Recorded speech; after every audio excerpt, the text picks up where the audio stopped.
Rose and leaf നാച്ചുറൽസിലേക്ക് എല്ലാവർക്കും സ്വാഗതം. ഈ കർക്കിടകത്തില് പ്രതിരോധ ശേഷിക്കും ആരോഗ്യത്തിനും നല്ല ചൂടുള്ള ഒരു കർക്കിടക കഞ്ഞി ഉണ്ടാക്കിയാലോ അല്ലേ? അപ്പൊ നമുക്ക് ഉണ്ടാക്കാം കർക്കിടക കഞ്ഞി. ഇത് വെറും ഒരു ഭക്ഷണമല്ല കേട്ടോ, മറിച്ച് മഴക്കാലത്തെ ആരോഗ്യ സംരക്ഷണത്തിനുള്ള ആയുർവേദ ഔഷധക്കൂട്ടാണ്. കർക്കിടക കഞ്ഞി അഥവാ ഔഷധക്കഞ്ഞി മഴക്കാലത്ത് ശരീരത്തെ സംരക്ഷിക്കാനും പുനരുജ്ജീവിപ്പിക്കാനുമുള്ള ആയുർവേദത്തിന്റെ സമഗ്രമായ ഒരു സമീപനമാണ്. മലയാള മാസം കർക്കിടകത്തിൽ മധ്യ ജൂലൈ മുതൽ മധ്യ ഓഗസ്റ്റ് വരെ കേരളത്തിൽ പരമ്പരാഗതമായി ഉപയോഗിച്ചു വരുന്ന ഒരു ഔഷധക്കഞ്ഞിയാണ് ഇത്. നവരാരി, ദശമൂലം, ദശപുഷ്പങ്ങൾ, ഉലുവ, ആശാളി, ചെറുപയർ എന്നിവ ചേർത്ത് തയ്യാറാക്കുന്നു. കഞ്ഞിയിൽ ചേർക്കാനുള്ള 50 ഗ്രാം ചെറുപയറും 20 ഗ്രാം ഉലുവയും എടുക്കാം. ഇത് കഴുകാനുള്ള വെള്ളമൊഴിച്ച് 2-3 പ്രാവശ്യമായിട്ട് കഴുകി 6 മണിക്കൂർ കുതിർക്കാൻ വെക്കണം. കുതിർക്കാൻ വെച്ച ആ വെള്ളം കളയേണ്ടതില്ല, അതിൽ തന്നെയാണ് നമ്മൾ കഞ്ഞി ഉണ്ടാക്കുന്നതും. വീണ്ടും ഒന്നുകൂടി കഴുകിയെടുത്ത് വെള്ളമൊഴിച്ച് അടച്ചു വയ്ക്കാം. 20 ഗ്രാം ആശാളി കൂടി വെള്ളത്തിലിടാം. ഇത് വേഗം കഴുകി വേണം വെള്ളത്തിലിടാൻ, അല്ലെങ്കിൽ ഉണ്ടല്ലോ ചിയാ സീഡും കസുകസൊക്കെ പോലെ കൊഴുപ്പായിരിക്കും, പിന്നെ കഴുകാൻ പറ്റില്ല. മറ്റു മരുന്നുകൾ നോക്കാം. നവരയരി 300 ഗ്രാം, ദശമൂലം 100 ഗ്രാം, കർക്കിടകക്കഞ്ഞി പൗഡർ 30 ഗ്രാം, ആശാളി 20 ഗ്രാം, ഉലുവ 20 ഗ്രാം, ചെറുപയർ 50 ഗ്രാം. ഇത് മൂന്നും നമ്മൾ വെള്ളത്തിലിട്ടിട്ടുണ്ട്. കുറച്ച് ഉപ്പും മഞ്ഞൾപ്പൊടിയും കൂടി വേണം. മൺകുടുക്കിയിലാണ് കർക്കിടകക്കഞ്ഞി ഉണ്ടാക്കുന്നത് നല്ലത്. അപ്പൊ ഉണ്ടാക്കാം അല്ലേ? ആദ്യം നമ്മള് മൺചട്ടി അടുപ്പിൽ വെച്ചു. ഇനി നമുക്കതിൽ എല്ലാം ചേർക്കണം. ആദ്യം മരുന്ന് വേവിക്കാം. അതിനുവേണ്ടി ഒരു തുണിയെടുത്ത് അതിലേക്ക് ദശമൂലം, ഇത് നമ്മുടെ ദശമൂല ചെടികളുടെ വേരുകളാണ്. ദശപുഷ്പങ്ങളും ചേർക്കാം കേട്ടോ. ഈ കൊത്തുമരുന്ന് തുണിയിൽ കെട്ടി ഇതുപോലെ കിഴിയാക്കുക. ഈ കിഴിയാണ് നമ്മൾ പാത്രത്തിലിടുന്നത്. ഈ കഷ്ണങ്ങൾ കടിക്കുകയുമില്ല, കഞ്ഞി സുഖമായിട്ട് കുടിക്കാം. കിഴി കെട്ടി ഇനി ഇത് കഞ്ഞി വെക്കാനുള്ള പാത്രത്തിലിടാം. ഈ വേരുകൾ വേവാനുള്ള വെള്ളമൊഴിക്കാം. കുറച്ചുകൂടി ഒഴിച്ച് ആ വെള്ളം തിളച്ച് കുറച്ച് വയ്ക്കുമ്പോഴാണ് ഇതിൻ്റെ സത്തൊക്കെ വരിക. ഈ വെള്ളത്തിലാണ് നമ്മൾ അരി വേവിക്കുന്നത്. കണ്ടോ, ഇങ്ങനെ കിഴി കെട്ടിത്താൽ നമുക്ക് അരിക്കേണ്ടി വരില്ല. ഇനി ഇതൊന്ന് തിളച്ച് കഷായമാകാനുള്ള വെള്ളം ഒഴിക്കാം. ഈ വെള്ളം ഒഴിച്ച് നന്നായി തിളപ്പിച്ച് ഈ മരുന്ന് കഷായമാക്കണം. ആ കഷായത്തിലാണ് നമ്മൾ കഞ്ഞി വെക്കുന്നത്. മൂടി വെച്ച് നന്നായി വേവിക്കാം. ഒരു 15 മിനിറ്റ് സമയമെങ്കിലും ഇത് വേവട്ടെ. ഈ ഉണങ്ങിയ ദശമൂലത്തിന് പകരമായിട്ട് നമുക്ക് പച്ച പറിച്ചിട്ട് അത് ചേർക്കാം. ദശമൂല പുഷ്പങ്ങളും ചേർക്കാം. ഇത്ര മതി. ഇപ്പോൾ വെള്ളത്തിലേക്ക് കഷായക്കൂട്ടിൻ്റെ സത്തൊക്കെ ഇറങ്ങിയിട്ടുണ്ടാകും. ഇനി നമുക്ക് ഈ കിഴി എടുത്ത് മാറ്റാം. ചൂടുണ്ടാകും, എന്തുകൊണ്ടെങ്കിലും ഇങ്ങനെ പിടിച്ച് മാറ്റി വെക്കാം. മറ്റൊരു പാത്രത്തിലേക്കിടാം. ഇതിലെ സത്തെല്ലാം വെള്ളത്തിൽ ഇറങ്ങിയിട്ടുണ്ടാകും. ഇതിനി നമുക്ക് ആവശ്യമില്ല. ശരിക്കും പറഞ്ഞാൽ പച്ച പറിച്ച് അതിൻ്റെ വേരെടുത്ത് ചതച്ച് ആണ് ഉപയോഗിക്കേണ്ടത്. ഇനി കഴുകി കുതിർത്ത നവരയരി ഈ കഷായത്തിലേക്കിടാം. ഇതിലേക്കിട്ട് നന്നായി മൂടി വെച്ച് വേവിക്കണം. അല്ലെങ്കിൽ കുക്കറിലിട്ടാലും മതി. കുക്കറിലാവുമ്പോൾ പെട്ടെന്നൊരു 4-5 വിസിൽ വന്നാൽ ഓഫാക്കിയിട്ടാലും വേവും. ഈ അരിയുടെ കൂടെ തന്നെ തലേന്ന് നമ്മൾ കുതിർത്ത് വെച്ച ചെറുപയറും ഉലുവയും ഇടാം. നവര അരിയിലും ധാരാളം പോഷകങ്ങളുണ്ട്. ഇതിൻ്റെ കൂടെ തന്നെ കുതിർത്ത് വെച്ച ആശാളിയും ഇടാം.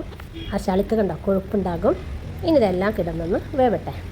ഈ ആശാളി ഉണ്ടല്ലോ, ഗാർഡൻ ക്രസ് എന്ന ചെടിയുടെ ഔഷധ വിത്താണ്, ഒരു ധാന്യമല്ല. ഹാലിം സീഡ്സ് എന്ന പേരിൽ അറിയപ്പെടുന്നു. ഇരുമ്പ്, കാൽഷ്യം, മെഗ്നീഷ്യം, പൊട്ടാസ്യം, പ്രോട്ടീൻ, നാരുകൾ എന്നിവയെല്ലാം ഉണ്ട്.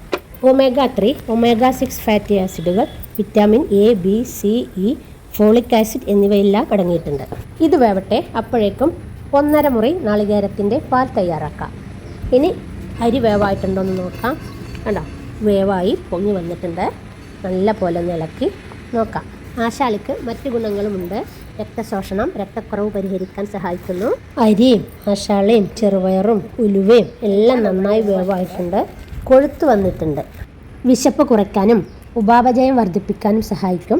മുടിക്കും ചർമ്മ ആരോഗ്യത്തിനും നല്ലതാണ്. മുടി കൊഴിച്ചിൽ കുറയ്ക്കാനും മുടി വളർച്ചയെ പ്രോത്സാഹിപ്പിക്കാനും സഹായിക്കുന്നു. ആർത്തവ ക്രമക്കേടുകൾ, ഹോർമോൺ അസന്തുലിതാവസ്ഥ എന്നിവയ്ക്ക് ഗുണകരമാണ്. ദഹനക്കേട്, അജീർണം തുടങ്ങിയ പ്രശ്നങ്ങൾ പരിഹരിക്കുന്നു. എന്നിരുന്നാലും അമിതമായി കഴിക്കുന്നത് ദഹന അസ്വസ്ഥതയ്ക്ക് കാരണമാകും. ഇടയ്ക്ക് കഴിച്ചാൽ മതി.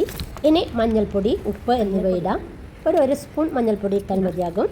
നന്നായി ഒന്ന് ഇളക്കിയതിന് ശേഷം ഒന്നുകൂടി ഒന്ന് മൂടി വെച്ച് തിളപ്പിക്കാം. ഇനി കർക്കിടക കഞ്ഞി പൗഡർ ഇതിലേക്ക് ചേർക്കാം. ഇത് ഈ കഞ്ഞിക്കിറ്റിൻ്റെ കൂടെ ഉണ്ടാവും കേട്ടോ. ഇല്ലെങ്കിൽ നമുക്കിതുപോലെ ദശപുഷ്പങ്ങളും ദശമൂലങ്ങളും പച്ചക്ക് വേവിച്ച് കഷായമാക്കി ചേർത്താൽ മതി. പച്ചക്ക് ചേർക്കുന്നതാണ് ഏറ്റവും നല്ലതും ഗുണവും ചെറുള, കറുക, പൂവാങ്കുരുന്നില, മുക്കുറ്റി, തിരുതാളി, ഓരില, തഴുതാമ അങ്ങനെ ചേർക്കേണ്ടവ കുറേയുണ്ട്. നിങ്ങൾക്ക് ഇഷ്ടമുള്ളത് ചേർക്കാം. ഒന്നുകൂടി ഒന്ന് മൂടി വെച്ച് മരുന്നുകളൊക്കെ ഒന്ന് വേവിക്കാം. എല്ലാം വേവായിട്ടുണ്ട്. കണ്ടോ, കലത്തിൽ കഞ്ഞി നിറഞ്ഞു വന്നു. ഇത്രയും വേണ്ട, ഇനി തേങ്ങാപ്പാൽ ഒഴിക്കാനുള്ളതാണ്. അതുകൊണ്ട് കുറച്ച് നിന്ന് കോരി മാറ്റി വെക്കാം. കലത്തിൻ്റെ അടി കരിയാതെ നോക്കണം. ഇടക്ക് ഇളക്കി കൊടുത്തുകൊണ്ടിരിക്കണം. കുറച്ച് ലൂസിലാണ് നിങ്ങൾക്ക് കഞ്ഞി വേണമെങ്കിൽ ഇഷ്ടമുള്ള വെള്ളം ഒഴിക്കാം. ഇനി നമുക്കിതിലേക്ക് തേങ്ങാപ്പാൽ ഒഴിക്കാം. ദഹനം മെച്ചപ്പെടുത്താനും എല്ലുകളുടെയും പേശികളുടെയും ആരോഗ്യം വർദ്ധിപ്പിക്കാനും പ്രതിരോധ ശേഷി കൂട്ടാനും ഈ കഞ്ഞി നമ്മെ സഹായിക്കും. തേങ്ങാപ്പാൽ ഒഴിച്ചു കഴിഞ്ഞാൽ പിന്നെ തീ ഓഫ് ചെയ്യാം. ഈ ചട്ടിയുടെ ചൂടിൽ തന്നെ അതൊന്ന് തിളക്കാൻ തുടങ്ങും. അപ്പോഴേക്കും ഓഫ് ചെയ്യണം. ഈ ചൂടിൽ കിടന്ന് തന്നെ പാല് പാകാവും. കർക്കിടകക്കഞ്ഞി മഴക്കാലത്തെ പനി, ജലദോഷം തുടങ്ങിയ സാധാരണ രോഗങ്ങളെ ചെറുക്കാൻ ശരീരത്തെ സഹായിക്കുന്നു. ദഹനശക്തിയെ മെച്ചപ്പെടുത്തുന്നു. ക്ഷയിച്ച ദഹനശക്തിയെ ഉത്തേജിപ്പിച്ച് ആമാശയം ശുദ്ധീകരിക്കുന്നു. ക്ഷീണവും അലസലും അകറ്റി ശരീരത്തിന് ഉന്മേഷം നൽകുന്നു. വിഷവസ്തുക്കളെ പുറന്തള്ളും. ശരീരത്തിന് ഊർജം പകരും. സന്ധിവാതത്തിന് ഗുണമാണ്. പോഷണം നൽകും. പ്രമേഹം, കൊളസ്ട്രോൾ നിയന്ത്രിക്കാൻ സഹായിക്കും. എല്ലാ പ്രായക്കാർക്കും ഗുണം ചെയ്യുകയും ചെയ്യും. തീ ഓഫാക്കിയിട്ടും കണ്ട ബബിൾസ് വന്നിട്ടുണ്ട്, ചൂടായിട്ടുണ്ട്. ഇനി ചൂടോടെ വിളമ്പിയാലോ.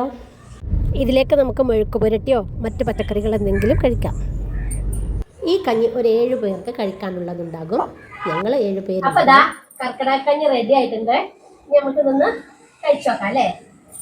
കാലവർഷം ശക്തി പ്രാപിക്കുന്ന സമയത്ത് ശരീരത്തിലെ ദഹനശക്തി ക്ഷയിക്കുകയും രോഗപ്രതിരോധ ശേഷി കുറയുകയും ചെയ്യും. ഈ സമയത്ത് പ്രത്യേക ആഹാര ചികിത്സാ രീതിയാണ് കർക്കിടകക്കഞ്ഞി. ഇത് ശരീരത്തിന് ഊർജം പകരുകയും രോഗങ്ങളെ ചെറുക്കാനുള്ള കരുത്ത് നമുക്ക് നൽകുകയും ചെയ്യുന്നു. അപ്പോൾ ഇതിൽ കർക്കിടകക്കഞ്ഞി ഉണ്ടാക്കുന്നതും ഇതിൻ്റെ ഉപയോഗങ്ങളും ആരോഗ്യ ഗുണവും എല്ലാം പറഞ്ഞിട്ടുണ്ട്. നമ്മുടെ ആരോഗ്യം നശിപ്പിക്കുന്ന മറ്റ് ഭക്ഷണങ്ങളിൽ നിന്ന് കുറച്ച് ദിവസത്തേക്ക് ഒരു മോചനം. നമ്മൾ നോമ്പിനൊക്കെ ജീരകക്കഞ്ഞി ഇതുപോലെ ഉണ്ടാക്കി കഴിക്കാറില്ലേ? ചൂടുണ്ടാവുമ്പോൾ നല്ല ടേസ്റ്റ് ഉണ്ട്. ഇത് കഴിക്കണമെങ്കിൽ പ്രത്യേകിച്ച് കറികളൊന്നും ആവശ്യമില്ല. ഇത് ടേസ്റ്റ് അല്ലേ, ആരോഗ്യമല്ലേ എനിക്ക് അല്ലേ. അപ്പോൾ നിങ്ങളും ഓരോ കർക്കിടകത്തിലും നിങ്ങൾക്ക് ഇഷ്ടമുള്ള രീതിയിൽ കർക്കിടകക്കഞ്ഞി ഉണ്ടാക്കി കുടിക്കുക.